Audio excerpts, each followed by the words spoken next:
शेतकरी पिकवतो पण भाव दुसरा ठरवतो. हीच का परिस्थिती संपूर्ण देशभरात मागील काही दिवसापासून शेतकऱ्याच्या शेतमालाला हमी भाव नसल्यामुळे शेतकरी अडचणीत आलाय. मागील काही दिवसापासून मराठवाड्यातल्या शेतकऱ्यांचा विचार केला तर मोठ्या प्रमाणावर शेतकरी आत्महत्या करत आहेत. शेतकऱ्याच्या शेतमालाला जर हमी भाव दिला तर या आत्महत्या रोखतील आणि शेतकऱ्याच्या जीवनात प्रगती होईल असं शेतकऱ्यांमध्ये प्रतिक्रिया व्यक्त होत आहेत. या संदर्भात आज मराठीचा खास शो आजचा सवाल विचारतोय अविशांत या खास कार्यक्रमामध्ये आपलं स्वागत. नमस्कार, मी अविशांत कुमकर आणि तुम्ही पाहतात आज मराठी. या संदर्भात आपल्यासोबत चर्चा करण्यासाठी अनेक शेतकरी आपल्यासोबत जोडले जाणार आहेत. आष्टी शहरातील मनसे शेतकरी संघटनेचे बीड जिल्हाध्यक्ष कैलास दरेकर आपल्यासोबत आहेत. तसेच आपल्यासोबत प्रगतशील युवक शेतकरी घनश्याम गिलचे आहेत. अजूनही काही शेतकरी आपल्यासोबत लाईव्ह जोडले जाणार आहेत. संपूर्ण विषयावर आपण चर्चा करणार आहोत. तुम्ही सर्वांनी या चर्चेमध्ये सहभाग घेतल्याबद्दल धन्यवाद. तसेच सुरुवातीला आपण जाऊयात मनसे शेतकरी संघटनेचे बीड जिल्हाध्यक्ष कैलास दरेकर यांच्याकडे. सध्या शेतकऱ्यांच्या शेतीमालाला भाव नसल्यामुळे शेतकरी अडचणीत आलाय. तुमची काय प्रतिक्रिया, काय सांगाल? नमस्कार.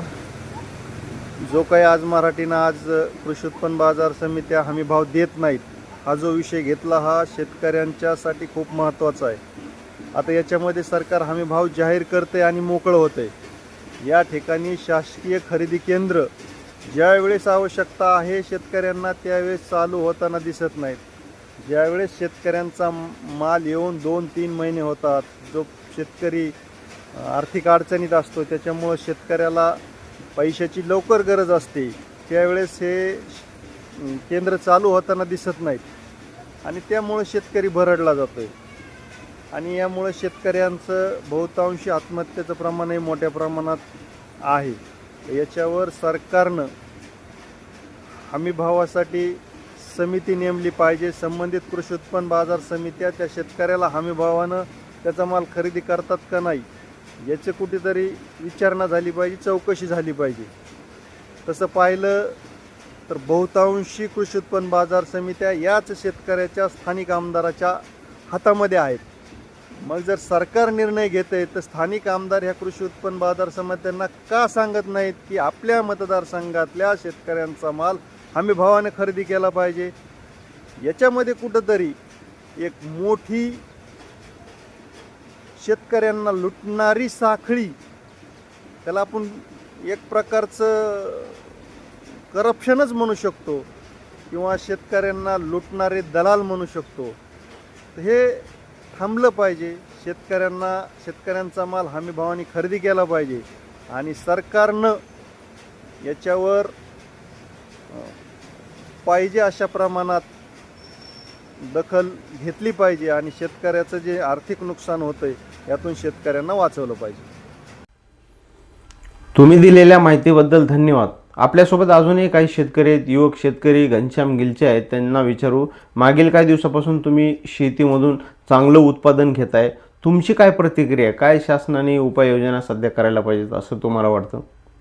नमस्कार, मी गिलचे घनश्याम, शिरापूर आष्टी यामधील मी शेतकरी असून प्रथमतः अविशांतजी कुमकर, प्रथमतः तुमचं मनापासून अभिनंदन आणि आभार की ते तुम्ही शेतकऱ्याच्या जी व्यथा आहे हमी भावाच्या संदर्भातली आणि त्यातून त्याची होणारी प्रगती, हा जो काही तुम्ही कार्यक्रम ठेवला याबद्दल प्रथमतः मी तुमचं मनापासून आभार मानतो. आणि आताची जी परिस्थिती आहे की ते हमीभाव हा फक्त नावापुरता राहिलेला आहे आणि सगळ्यात मोठी शोकांतिका की हमीभाव आहे, प्रश्न हा शासनाच्या विरोधी काय बोलायचा हा नाही नसून शेतकऱ्यांना जर योग्य हमीभावाच्या नुसार जर मोबदला मिळाला तर शेतकऱ्यांच्या महाराष्ट्रातील नव्हे तर देशातील आत्महत्या वाचल्या जातील. शेतकऱ्याचं राहणीमान चांगलं होईल की ज्याला जेणेकरून नेहमीच कोणत्या ना कोणत्या मदतीवर, मग तो विमा येतोय का, शासनाची कोणती मदत मिळते का, ह्या सगळ्या गोष्टीवर त्याला अवलंबून राहावं लागतं.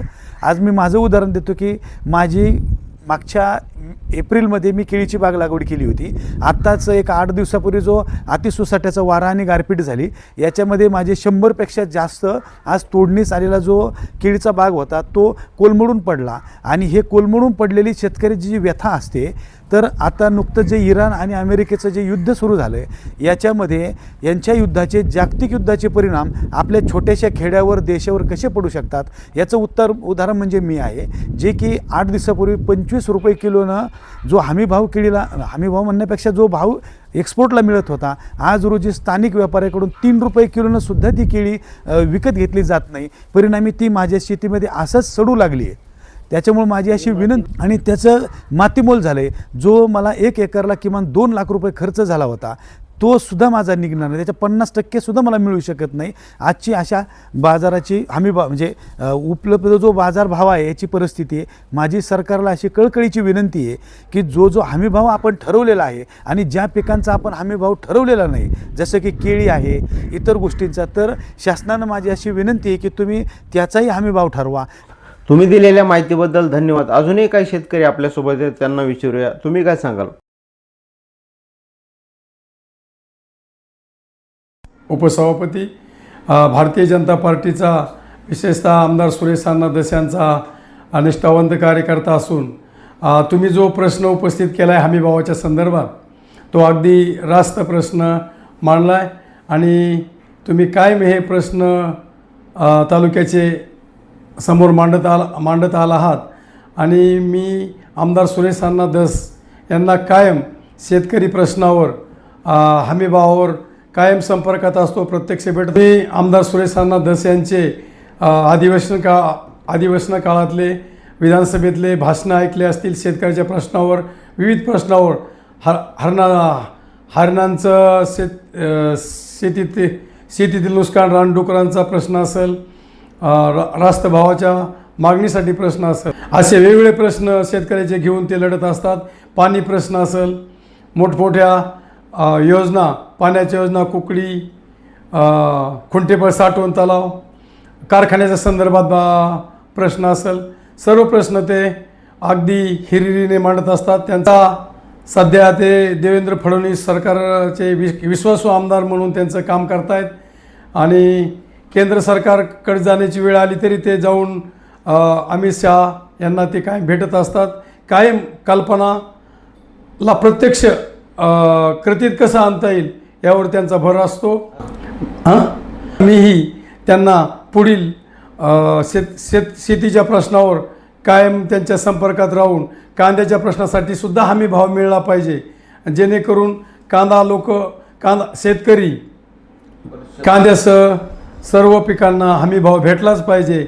आणि केंद्र सरकारने हमी भाव जाहीर केल्यानंतर कृषी उत्पन्न बाजार समितीने सुद्धा ते हमी भावाच्या खाली कसा माल शेतकऱ्याचा कमी गेला नाही पाहिजे यासाठी पदाधिकाऱ्यांनी सुद्धा प्रयत्न केले पाहिजेत. आणि आमदार सुरेश अण्णा धसकडे यांच्याकडे विशेष मागणी केली पाहिजे त्यांनी की यापेक्षा जास्त हमी भावापेक्षा कमी भाव मिळणार नाही याची दखल कृषी उत्पन्न बाजार समितीच्या पदाधिकाऱ्यांनी घेतली पाहिजे.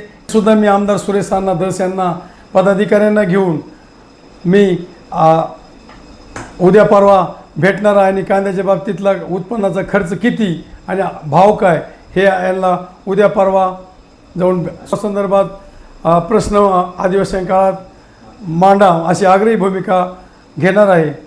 धन्यवाद. तुम्ही ही चर्चा आयोजित केल्याबद्दल खरंच तुमचे सुद्धा या ठिकाणी विशेष आभार मानतो आणि कायम तुम्ही दिलेल्या माहितीबद्दल धन्यवाद. तुम्ही या सर्व चर्चेमध्ये सर्वांनी सहभाग घेतला त्याबद्दल धन्यवाद. पाहत रहा आज मराठी. असेच वेगवेगळे विषय आपण येत्या काळामध्ये मांडणार आहोत. या चर्चेमध्ये सर्वांनी सहभाग घेतला त्याबद्दल आज मराठीच्या वतीने तुमचा मनापासून धन्यवाद.